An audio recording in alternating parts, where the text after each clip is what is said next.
নমস্কার, আমি তরুণ ঘোষ।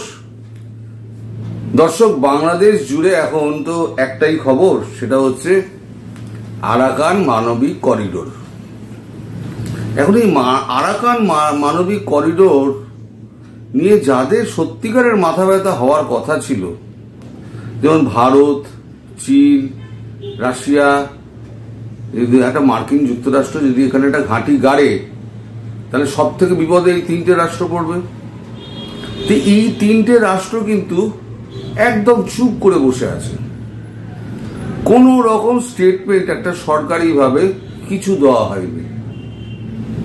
কেন? এই প্রশ্নগুলো না আমার মধ্যে খুব ঘুরে বেড়ায়। কূটনীতির খেলা তো খুব অদ্ভুত, কূটনীতির খেলা ধরা যায় না। ধরুন ইমরান খানের রেজিম চেঞ্জ, আমি ধরুন 3 বছর লেগেছিল ইমরান খানের রেজিম চেঞ্জ করতে, ডোনাল্ডুর। তারপরে সিআইএ আপনার সিরিয়ার আসাদ সরকারকে উৎখাত করে দিল। বাংলাদেশের আপনার শেখ হাসিনাকে উৎখাত করে দিল, 4 বছর সময় লেগেছিল। ভারতেও চেষ্টা করেছিল, প্রায় সফল হয়ে গেছিল, 373 থেকে 303-এ নেমে এসেছিল মোদী সরকারের আসন, কিন্তু 140 কোটির দেশকে ম্যানেজ করতে পারেনি। দ্বিতীয় কথা হচ্ছে, মার্কিন যুক্তরাষ্ট্র ভারতের সঙ্গে সম্পর্ক ভালো করতে চাইছে, অথচ এখানে আবার বাংলাদেশের বুকে এমন একটা কাজ করতে চলেছে যেটা ভারত কখনোই রাজি হবে না। কিন্তু মার্কিন যুক্তরাষ্ট্র সম্পর্কেও ভারত চুপ, বরং অস্ত্র আমদানি করছে।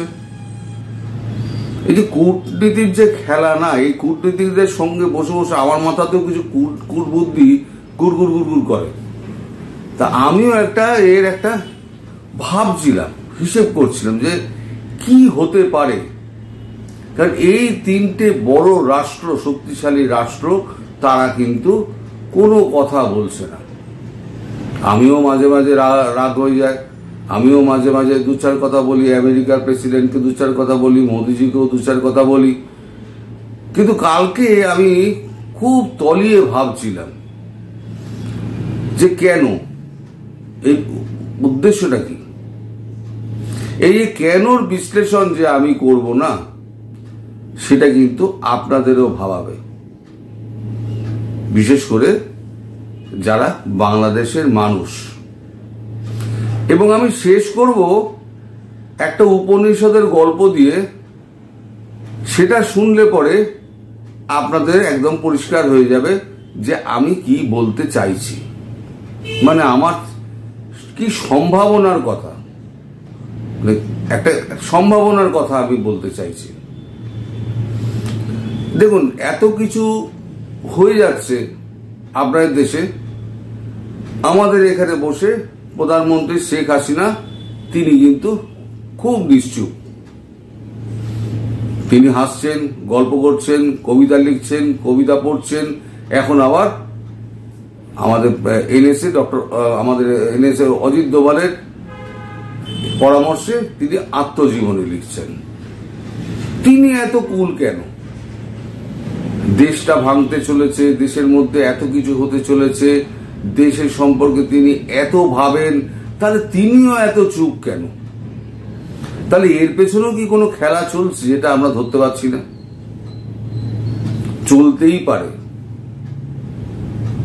পৃথিবীতে যেখানে দেখবেন যত যুদ্ধ হয়েছে, যত তক্তাপলট হয়েছে, সব কিছুর পেছনে কিন্তু এজেন্সি। কে কোন এজেন্সি কোন কাজে লাগায় কাকে বাইরে থেকে ধরা যায় না। ফিজির গভর্নমেন্টকে ফেলার জন্য 12 বছর সময় লেগেছিল। শ্রীলঙ্কার গদি উল্টানোর জন্য 3 বছর সময় লেগেছিল। সিআইএ তেমনি আসাদের তত্ত্বাবলট করতে গিয়ে তাদের 3 বছর সময় লেগেছে। ইমরান খানের বেলা 3 বছর সময় লেগেছে, বাংলাদেশের বেলা 4 বছর সময় লেগেছে ডোনাল্ডের। তাহলে এবার কি ডক্টর ইউনূসকে ফেলার জন্য কোন রকম খেলা চলছে, চলতেই পারে। এই যে ভারত আর পাকিস্তানের মধ্যে যে যুদ্ধ পরিস্থিতি তৈরি হলো হঠাৎ করে, এর পেছনেও কিন্তু নিশ্চয়ই কোনো খেলা আছে, নিশ্চয়ই খেলা আছে, থাকতেই হবে। কারণ কাশ্মীরে 370 ধারা যখন অবলুপ্তি হলো, তারপরে কিন্তু কাশ্মীর শান্ত হয়ে গেছিল। কাশ্মীরের ডেভেলপমেন্ট হু করে হচ্ছে। আমাদের এখানে সুপ্রিম কোর্ট বললো ওখানে নির্বাচন করো, নির্বাচন করা হলো। সমস্ত ভোট কাশ্মীরের যে দল, যে পার্টি আছে, লোকাল পার্টি, তারা পেল। মুখ্যমন্ত্রী হলেন আমাদের শেখ আব্দুল্লাহ। তো মুখ্যমন্ত্রী হওয়ার পর প্রথম এই ঘটনাটা ঘটে গেল। তার মানে ভারতকে অস্থির করে এমন একটা অবস্থা তৈরি করো যাতে দেখাও যে কাশ্মীর কিন্তু 370 তুলে নিলেও শান্ত হয়নি। কিন্তু এই যে টার্গেট কিলিং যেটা হয়েছে, যেটা ভারতবর্ষ একেবারেই পছন্দ করে না, সেইটা যে এইভাবে একেবারে বাউন্স ব্যাক করবে সেটা পাকিস্তান ধরতে পারেনি। এখনো তো ওয়ার তো দু রকমের হয়, একটা হচ্ছে কাইনেটিক, একটা হচ্ছে নন কাইনেটিক। এই যে নন কাইনেটিক ওয়ার চলছে যেটা, তাতেই কিন্তু পাকিস্তান অর্ধেক শেষ হয়ে গেছে। ট্রেড বন্ধ থেকে শুরু করে আকাশপথ বন্ধ, তারপরে তো আপনার সিন্ধু নদীর জল বন্ধ, সমস্ত করে পাকিস্তানকে গলা টিপে ধরেছে। এখন রোজ একটা পাকিস্তান ভয়ের মধ্যে রয়েছে, এই বোধহয় আক্রমণ হলো, এই বোধহয় আক্রমণ হলো। এই আক্রমণ করতে করতে তার নিজের তেল খতম হয়ে যাচ্ছে, টাকা খতম হয়ে যাচ্ছে। একটা ভিখারি রাষ্ট্র একেবারে যখন ভিখারি হয়ে যাবে তখন গিয়ে ভারত আক্রমণ করবে। এটা হচ্ছে তখন কাইনেটিক খেলা হবে, এখন নন কাইনেটিক খেলা হচ্ছে। ফিরে আসি বাংলাদেশ প্রসঙ্গে। বাংলাদেশে ভারত বিদ্বেষ এত কিছু হচ্ছে, কিন্তু এখনো কিন্তু কূটনৈতিক সম্পর্ক কিন্তু একটুও টাল খায়নি।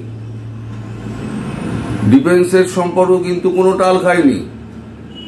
আপনাদের সেনাবাহিনী জেনারেল ওয়াকারুজ্জামানের সঙ্গে আমাদের সেনাবাহিনীর সেনাধ্যক্ষের কিন্তু কথাবার্তা হয় এবং তাদের সঙ্গে রীতিমতো যোগাযোগ আছে। সব থেকে বড় কথা, শেখ হাসিনার কিন্তু ওয়াকারুজ্জামানের উপরে কোনো রাগ নেই।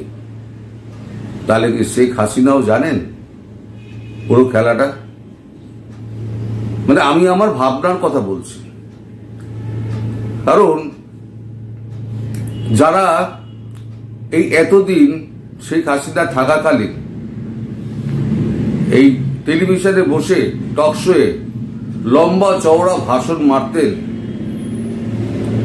তারা আজকে জেলের ভাত খাচ্ছেন। তারা শেখ হাসিনার বিরুদ্ধে বিষ ওগড়াতেন। এখন বুঝতে পারছেন যে কি বিষ বৃক্ষ তারা পুঁতেছিলেন। পুরো সরকারটা একেবারে মিডিয়াকে গিলে ধরেছে, বেরোবার কোনো উপায় নেই।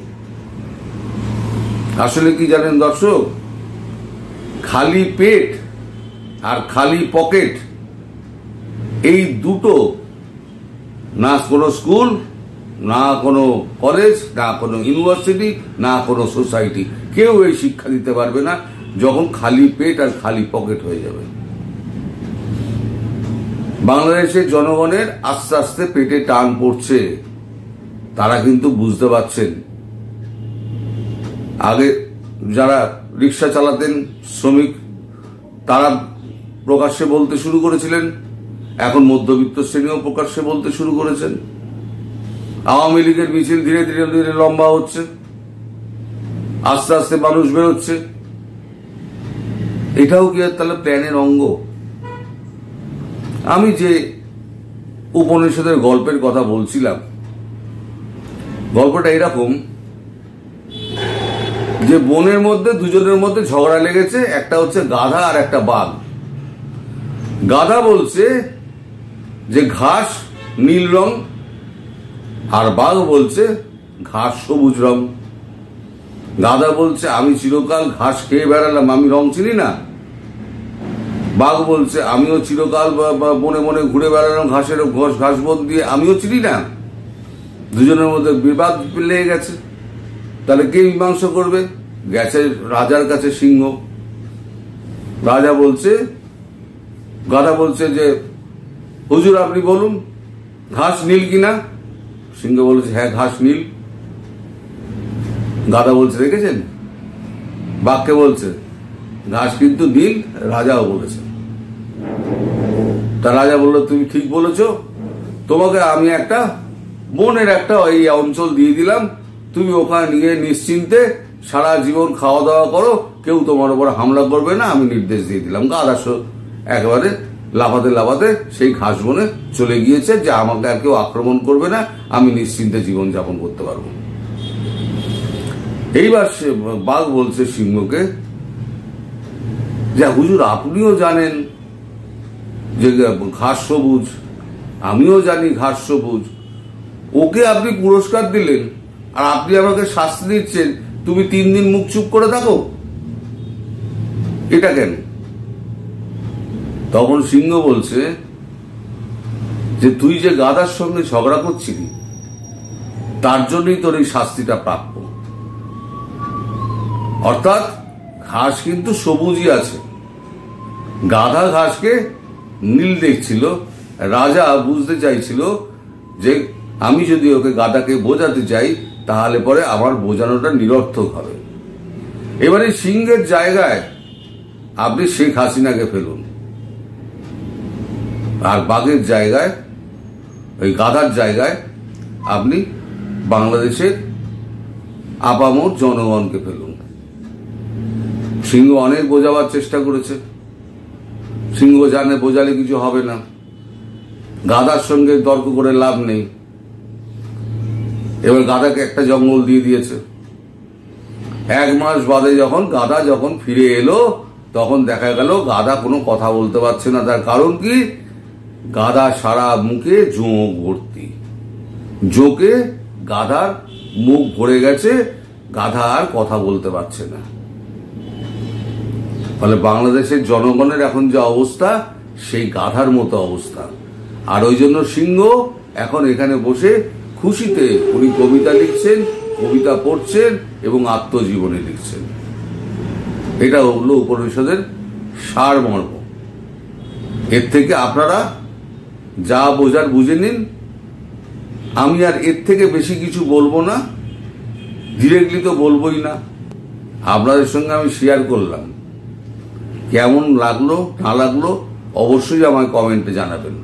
সবাই ভালো থাকবেন, সুস্থ থাকবেন, সাবধানে থাকবেন। নমস্কার।